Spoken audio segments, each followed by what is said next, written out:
खाते जाओ, कमाते जाओ, उड़ाते जाओ।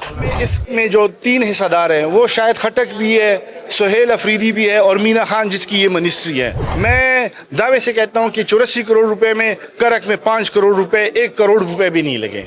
1 घंटे में 3 ट्रांसफर हुए। OSD बनाया गया है शब कदर का और आज तक अभी तक वो चरसदा का टीम है। इसमें CM और ये जो मिनिस्टर है मौसूफ लोकल गवर्नमेंट का मीना खान साहब, ये इसमें मुलविस नहीं होते तो ये ट्रांसफ़र कौन करता। बिस्मिल्लाहिर्रहमानिर्रहीम, अज़हर अली हूँ और आप देख रहे हैं डेली मैदान। नाज़रीन मौजूद हैं पेशावर प्रेस क्लब में और मेरे साथ मौजूद हैं Awami national party provincial information committee के मेंबर हामिद तूफ़ान साहब। हामिद तूफ़ान साहब ने आज प्रेस कॉन्फ्रेंस में बहुत ही संगीन किस्म के एक मामले को उठाया है, मीडिया के सामने उठाया है। हम उसकी मज़ीद डिटेल जानने की कोशिश करते हैं और ये मामला है करप्शन का और सरकारी वसाइल के मिसयूज़ का, गलत इस्तेमाल का। क्योंकि तहरीक इंसाफ की जो हुकूमत है इसका दावा था कि जो करप्ट पॉलिटिशियंस के ख़िलाफ़ उनको सियासत से नॉकआउट करके हम आए हैं, तो उनके अपनी दौर हुकूमत में क्या कुछ हो रहा है ये सिर्फ एक डिस्ट्रिक्ट के एक डिपार्टमेंट का वाक़या जो कि हामिद तूफ़ान साहब बयान करेंगे। सिर्फ एक ज़िले का जो कुदरती वसाइल से मालामाल है और पैसे आते हैं रॉयल्टी की मद में मुख्तलिफ मिनरल के थ्रू आते हैं, उसमें 84 करोड़ रुपए लोकल गवर्नमेंट के थ्रू टीए में करक के ज़रिए निकाले गए हैं। एक मौसूफ TMO साहब हैं जो पहले चरसदा में तैनात थे। मार्च में उनका ट्रांसफ़र हुआ है 10-15 दिन के लिए। मार्च में ट्रांसफ़र हुआ है, उसके ज़रिए 84 करोड़ रुपए निकाले गए, 84 करोड़। और फिर 17 मार्च को उसको दोबारा ट्रांसफ़र किया गया है। पहले उसको उसी दिन 17 मार्च को उसको OSD बनाया गया है। 1 घंटे के बाद उसको तहसील शबकदर डिस्ट्रिक्ट में TMO, लेकिन उसको वो जगह पसंद नहीं थी क्योंकि पैसों वहाँ करप्शन में ज़्यादा चांसेस नहीं थे। फिर उसने उनको रिक्वेस्ट की है CM साहब को और मीना खान को कि मुझे चरसदा तहसील में लगाया जाए। 1 घंटे में 3 ट्रांसफ़र हुए। OSD बनाया गया है शब कदर का और आज तक अभी तक वो चरसदा का TMO है।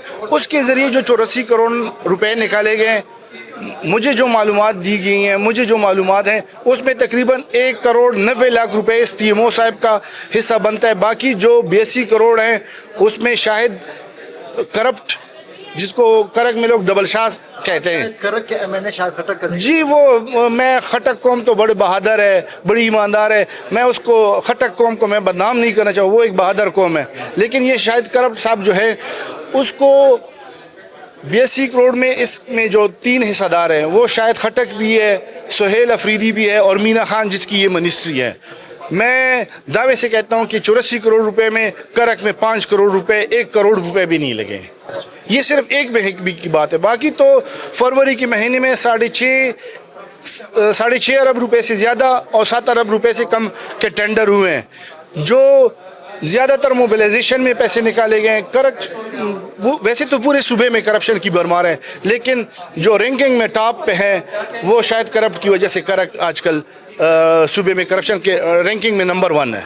इसमें CM और ये जो मिनिस्टर है मौसूफ लोकल गवर्नमेंट का मीना खान साहब, ये इसमें मुलविस नहीं होते तो ये ट्रांसफ़र कौन करता। शायद खटक तो MNA है, उसका तो सूबाई हुकूमत के साथ काम नहीं।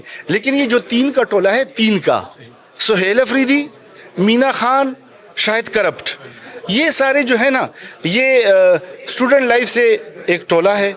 और अभी जो इनको मैं क्या बताऊं कि हमारी सूबे की बदकिस्मती है, हमारे ज़िले की बदकिस्मती है कि हमारा ऐसे लोग मुसल्लत किए गए हैं और ये लोग हुक्मरान बन गए हैं। इनका सिर्फ एक ही स्पेशलाइजेशन है और वो है करप्शन। ये करप्शन स्पेशलिस्ट हैं ये तीनों, बग़ैर सूबाई हुकूमत के ये मुमकिन ही नहीं है। अच्छा, तो इसका मतलब ये कि जो हम कहानियाँ जो हम सुन रहे हैं सोशल मीडिया पे, डिजिटल मीडिया पे कि सूबे में करप्शन हो रहा है, ये चंद अहम अफराद की नाम बार बार सामने आ रहे हैं, लेकिन उनकी तरफ से तरदीद सामने आती है। लेकिन आप चूँकि एक ज़िम्मेदार पोजीशन पे हैं, आप की ज़िम्मेदाराना राय ये है कि ये जो तीनों असाब हैं ये इस मामले में मुलविस हैं करप्शन के मामला। जी, मुलविस इस तरह हैं कि अगर नहीं होते तो ये मुझे जो मालूमात हुई हैं शायद एंटी करप्शन है या नेब है। अब ये मुझे नहीं है, ये भी उनको भी ये पता चला हुआ है। अब जो लोग मिले होते हैं तो वो तो गिरफ्तारी नहीं करते, लेकिन ایک ہفتے پہلے کی بات ہے کہ ہمارے کریکٹ میں ایک ایم ایس صاحب ڈاکٹر علیم الرحمان صاحب، اس کو اینٹی کرپشن نے گرفتار کیا ہے، لیکن انہوں نے لاکھوں کی کرپشن کی، لیکن جو کروڑوں اربوں کی کر رہے ہیں وہ کوئی ہاتھ نہیں. تو کہیں نہ کہیں تو سسٹم میں بھی خرابی ہے. کیوں نہیں ڈال رہے ہیں؟ کیونکہ ان لوگوں کو اس لیے بٹھایا گیا ہے کہ ہمارے صوبے کا جو حال ہونے جا رہا ہے، بس اللہ ہی ہم پہ رحم کرے. باقی عوام سے بھی اپیل ہے کہ یہ وہ لوگ ہیں جنہوں نے ہمیشہ کہا ہے کہ باقی ساری پارٹیاں جو ہیں وہ کرپٹ ہیں، ایک ہم ہیں، اور اگر ہمیں موقع ملا تو 90 دن میں ہم کرپشن کا خاتمہ کریں گے. IMF کے پاس جانے سے پہلے ہم خودکشی کریں گے. 13 سال سے زیادہ کا عرصہ ہوا ہے، نہ ہم نے کوئی خودکشی نہیں کی، نہ 90 دن. کیا 13 سال میں کرپشن کا خاتمہ تو دور کی بات، کمی بھی نہیں آئی ہے، اضافہ ہی اضافہ ہے. 2013 سے 2026 تک کا جو سفر ہے وہ آگے بڑھتے جاؤ، کھاتے جاؤ، کماتے جاؤ، اڑاتے جاؤ. یہ ان کا کام ہے اور یہ کر رہے ہیں. تھینک یو حامد صاحب.